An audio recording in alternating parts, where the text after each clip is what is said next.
Hi there. Thank you for joining me for this video on unwinding and easing tension, discomfort. So today I felt inspired to focus on this topic because I woke up with a stiff right shoulder and a stiff ankle.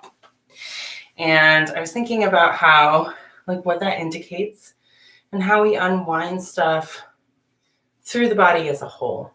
We really want to work with the body as a whole when we're relieving discomfort. Because when we just work on the area that feels stiff or uncomfortable, kind of sets us up to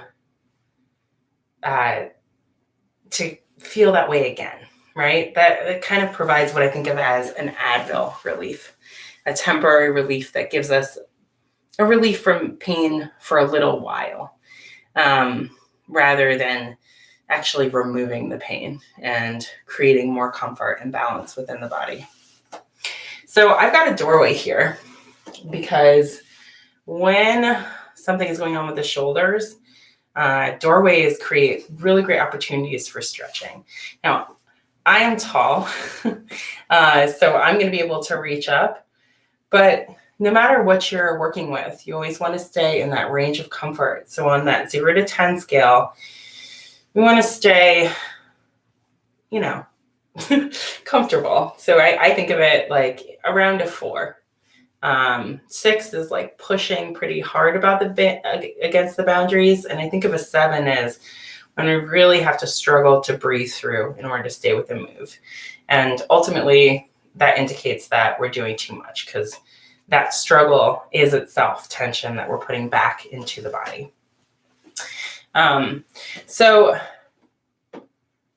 using my shoulder as an example, one of the first things that I looked for this morning is what way has my shoulder not moved for a while?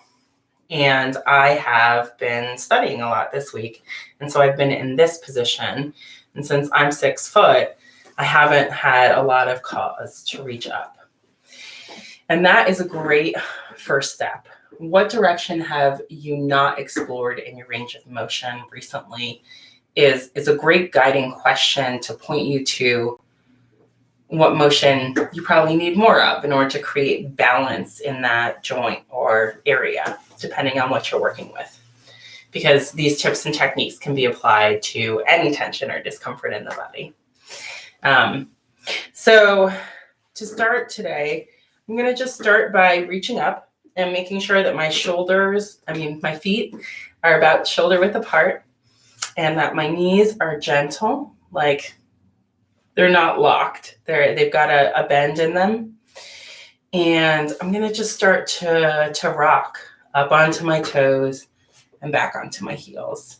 And I'm going to move my arms because I noticed a little bit of discomfort being wider. And part of that is the door frame, but part of it was actually in my body. So if you feel uncomfortable, just find a way to make it comfortable.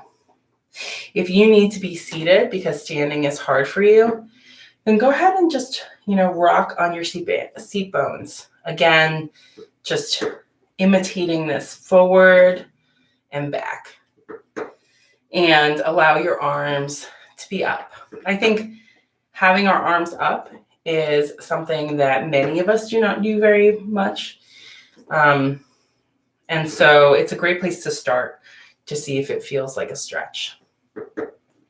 This rocking that I'm doing in my feet, going up on my toes and back into my heels, supports lymphatic flow throughout the body and helps just create a good circulatory base for the body to release into.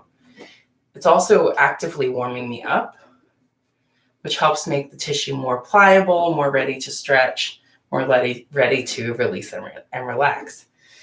And my right ankle was also stiff this morning. So this gives me a check-in with my right ankle and enables me to kind of get an idea of what's going on with the balance between the two.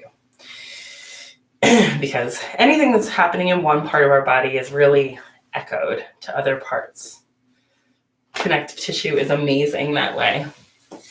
Okay, so now I'm just stepping forward and I'm maintaining that spread.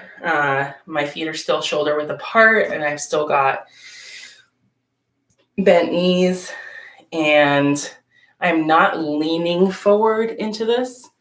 I'm above my feet and knees, and I'm gonna just start rocking again. And this is another area, right? We often don't have cause to reach back, but it is part of our range of motion. And I guess you can kind of think of it as like the Tin Man in the Wizard of Oz. If we don't move in a specific direction, we get rusty. And it can cause creaking. So we want to explore those particular motions first as just an inroad to seeing what's going on.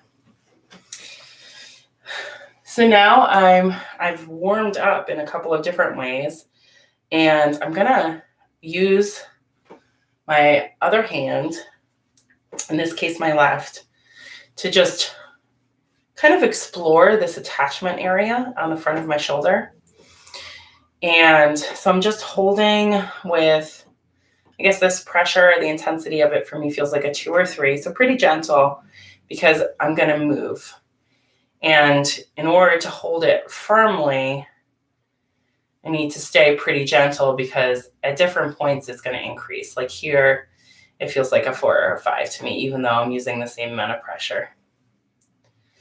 And holding in this attachment site, right, I'm exploring an active range of motion. And I am actually, just by holding here, even though my fingers aren't moving, the muscles under them are. So it creates a friction that helps those muscles, tendons, attaching areas to release. And if you find a place that is more comfortable or feels like it's calling to you, go ahead and put your fingers there instead, right? Or explore that range of motion.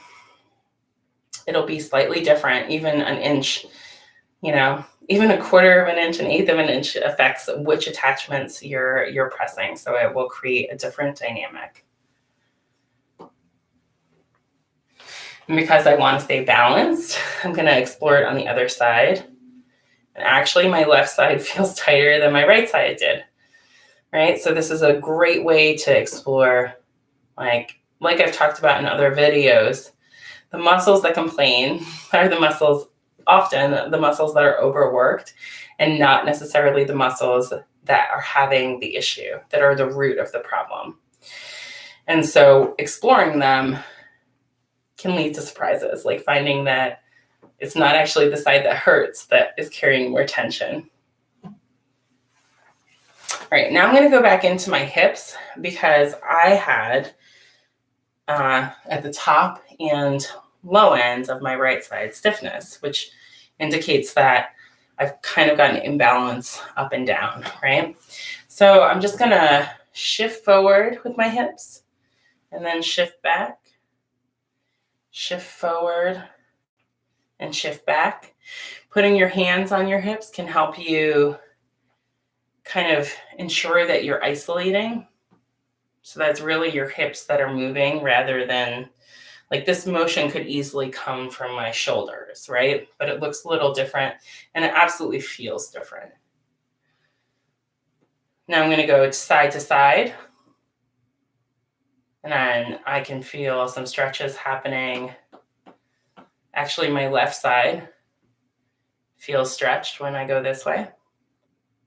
So I'm just going to allow it there. So if you find an area that is asking you to stretch, go ahead and just sit there for a few breaths and allow it to stretch. And really working with ourselves in this way, a big part of it is about developing a relationship with our body, developing a conversation between our minds and bodies. Our bodies have so much wisdom about what is going to make them feel good. And the more that you can practice listening to them, the more you'll be able to just find where the root of the issue that you're experiencing is.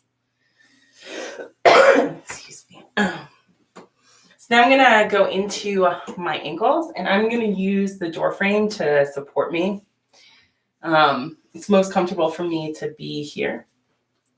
And I've just got my arms gently resting. It creates a slight stretch on the front of my chest, and I feel in between my shoulder blades relaxing, which is supporting my shoulder.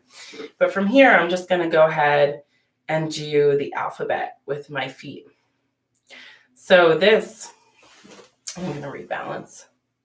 So this, I'm just literally spelling the alphabet with my foot, making sure that my other leg, my knee remains bent, and I'm just exploring the range of motion, staying in that gentle range, not forcing myself to go further than I can.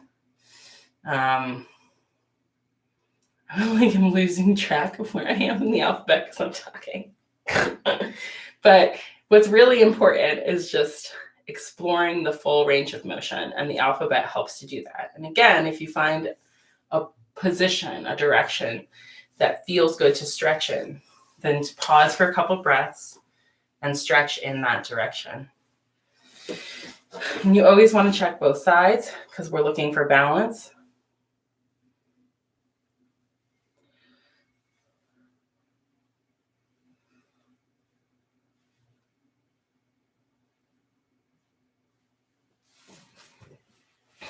And then we're going to return to whatever your first position was in the doorway and just kind of check back in and reevaluate. Right? So make sure that your feet are about shoulder width apart, your knees are slightly bent, and go back into doing that rocking motion with your hands and shoulders and whatever that first position you chose was.